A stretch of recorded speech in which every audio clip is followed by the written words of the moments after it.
देख रही हैं नेक्स्ट 9 आवाज में हूं आपके साथ सिराज। मध्य प्रदेश की राजनीति में इस वक्त जो सबसे ज्यादा चर्चा में नाम है वह नाम है कमलनाथ का।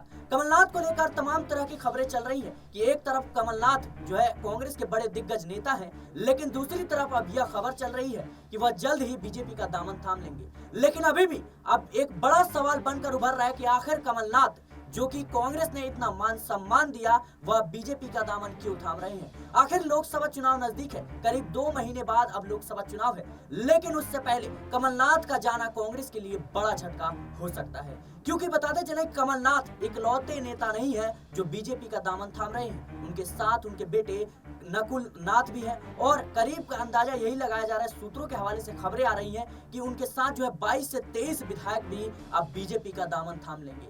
लेकिन इन सबके बीच सबसे बड़ा सवाल यही है कि जिस कमलनाथ को इंदिरा गांधी ने तीसरे बेटे का दर्जा दिया था, अब वही कमलनाथ लोकसभा चुनाव नजदीक आते ही बीजेपी का दामन क्यों थाम रहे हैं। बताते चले कि इन सबके बीच दिग्विजय सिंह जो कि कांग्रेस पार्टी के नेता हैं, वो क्या कहते हैं, जरा सुनिए।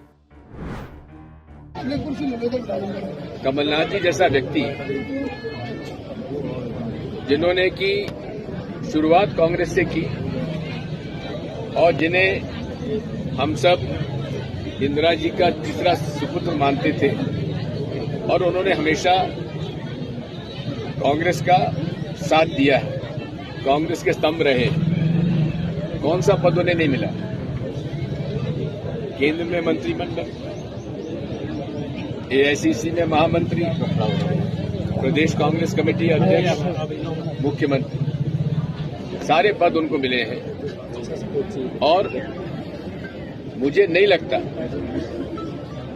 कि वे पार्टी छोड़ेंगे। दबाव ईडी का, आईटी का, सीबीआई का जो सब पर है वो उन पर भी है, लेकिन कमलनाथ जी का चरित्र दबाव में आने वाला नहीं रहा। आप लोगों ने पिछले 15 दिन में और कोई खबर ही आपके पास नहीं है इसके अलावा? वो खुद क्यों खंडन नहीं कर रहे? और कैसे खंडन करेंगे कि उन्होंने ज्वाइन नहीं किया, उन्होंने इस्तीफा दिया, और क्या खंडन होता है? शांत रहे, कुछ बता पा नहीं। तो देखा आपने कि किस तरीके से दिग्विजय सिंह साफ तौर पर कहते हुए नजर आते हैं कि कमलनाथ से हम यह उम्मीद ही नहीं कर सकते, क्योंकि कमलनाथ को जितना कुछ कांग्रेस पार्टी ने दिया है और कमलनाथ ने कांग्रेस पार्टी को दिया है, कहीं ना कहीं ये उनकी रिश्ते की मजबूती है। और खास तौर पर बात करें कि 9 बार से सांसद कमलनाथ और 1 बार के मुख्यमंत्री आखिर बीजेपी का दामन क्यों थाम रहे हैं। लेकिन इन सबके बीच शिवसेना के जो नेता है संजय राउत, वो क्या कहते हैं, जरा सुनिए। भोपाल में कमलनाथ फिर बीजेपी को ज्वाइन कर रहे हैं, ऐसे में एक के बाद एक कांग्रेस के नेता बीजेपी में जा रहे हैं। है कि हमारी शिवसेना के भी कुछ लोग चले गए, राष्ट्रवादी कांग्रेस के अजित पवार चले गए, क्या फर्क पड़ता है? ये जो डरपोक लोग होते हैं, जिसने पार्टी के नाम पर पैसा और धन कमाया है, वो ईडी के डर से जाते हैं। बेईमान बेवफा लोग होते हैं। मध्य प्रदेश का चुनाव कांग्रेस नहीं हार सकती थी, ये सबको मालूम है। कमलनाथ जैसे लोगों ने ये इलेक्शन सैबोटेज किया, ऐसा लोगों का कहना है। अगर आप बीजेपी में जाना चाहते हैं तो जाना चाहिए। 2024 में जब चुनाव होंगे मध्य प्रदेश में, तब पता चलेगा इस व्यक्ति की हैसियत क्या है। लेकिन मुझे नहीं लगता है कि कमलनाथ जी जाएंगे। तो इंडिया अलायंस को इस तरीके से घटना से कोई नहीं। जिनको जाना है जाइए। हमारे यहाँ भी शिवसेना के लोग चले गए ना, शिवसेना और आगे चली गई हमसे। डरपोक लोग रहने से पार्टी नहीं बनती। कायर, डरपोक, भ्रष्ट, डरने वाले लोग, उनसे पार्टी नहीं बनती। पार्टी तो कार्यकर्ता से बनती है। अपने बेटे को चुनाव जिताने के लिए अगर कोई पार्टी छोड़ता है तो उनका व्यक्तिगत प्रश्न है।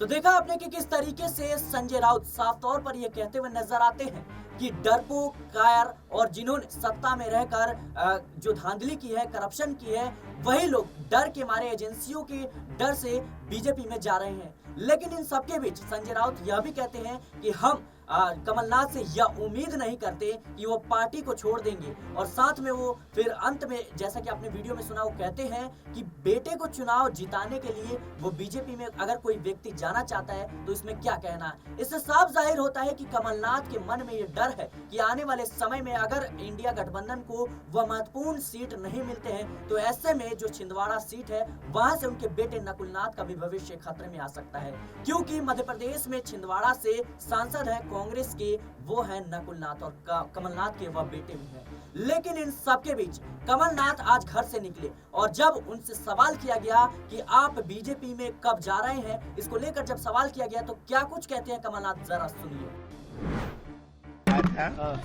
कि अगर ऐसी कोई बात हुई सबसे पहले मैं आपको सूचित करूंगा। अभी तो मैं 13वीं में जा रहा हूँ, आप लोगों को भी चलना, चलिए मेरे साथ। तो सर बात जो है सर आगे तो देखा आपने कि किस तरीके से कमलनाथ साफ तौर पर मीडिया कर्मियों से कहते हुए नजर आ रहे हैं कि मैं अभी 13वीं में जा रहा हूं, लेकिन अगर ऐसा कुछ होता है तो मैं आपको सबसे पहले बताऊंगा।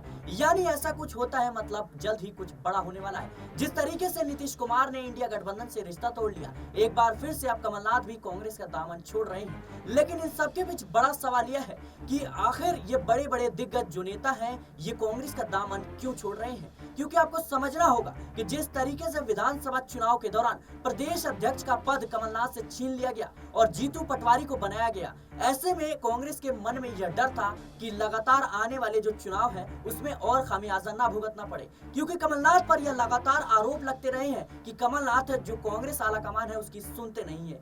आपको याद होगा कि जब इंडिया गठबंधन ने और कांग्रेस पार्टी ने जब कुछ मीडिया एंकर्स को कह सकते हैं बायकॉट किया था, उस समय भी उन बायकॉट लिस्ट में जो एंकर्स थे उनको इंटरव्यू देते हुए नजर आए थे कमलनाथ। और साथ ही में बागेश्वर धाम को लेकर जिस तरीके से धीरेन्द्र शास्त्री जो हैं उनको लेकर कांग्रेस ने लगातार बयानबाजी शुरू की थी, लेकिन इन सबके बीच कमलनाथ नहीं सुनते हैं और पार्टी के खिलाफ जाकर वो धीरेन्द्र शास्त्री के चरणों में गिर जाते हैं। इससे साफ जाहिर होता है कि कांग्रेस की राजनीति अलग है, लेकिन कमलनाथ अपने हिसाब से काम करते थे, लेकिन अंत में तो जीत ही तय करता है किसी नेता का भविष्य। अब बड़ा सवाल यही था कि विधानसभा चुनाव में जिस तरीके से कांग्रेस की हार हुई, अब कांग्रेस किसी युवा चेहरे के तलाश में थी और वो तलाश जो है पूरी हुई जब जीतू पटवारी के रूप में कांग्रेस को एक नया नेता मिला। लेकिन अब लगातार अब ये भी खबरें चल रही थी कि राज्यसभा का टिकट जो है उन्हें कमलनाथ को मिलेगा, लेकिन वो भी नहीं मिला। इन सबके बीच कमलनाथ का बयान आता है, कमलनाथ के लिए जो बयान आता है तमाम नेताओं के, वो साफ तौर पर कहते हुए नजर आते हैं कि जो पार्टी है उन्हें मान सम्मान नहीं दे रही है, इसी वजह से अब तबादला कर रहे हैं, यानी बगावत कर रहे हैं पार्टी से कमलनाथ। लेकिन इसका जवाब जो है किस तरीके से अब आपने देखा कि हर पक्ष को हमने रखा कि आखिर जो शिवसेना के नेता हैं वो क्या कहते हैं, संजय राउत, और इस पे दिग्विजय सिंह क्या कहते हैं। लेकिन आपको क्या कुछ लगता है हमें कमेंट बॉक्स में जरूर बताएं। देश और दुनिया की तमाम खबरों के लिए बने रहे नेक्स्ट 9 आवाज के साथ।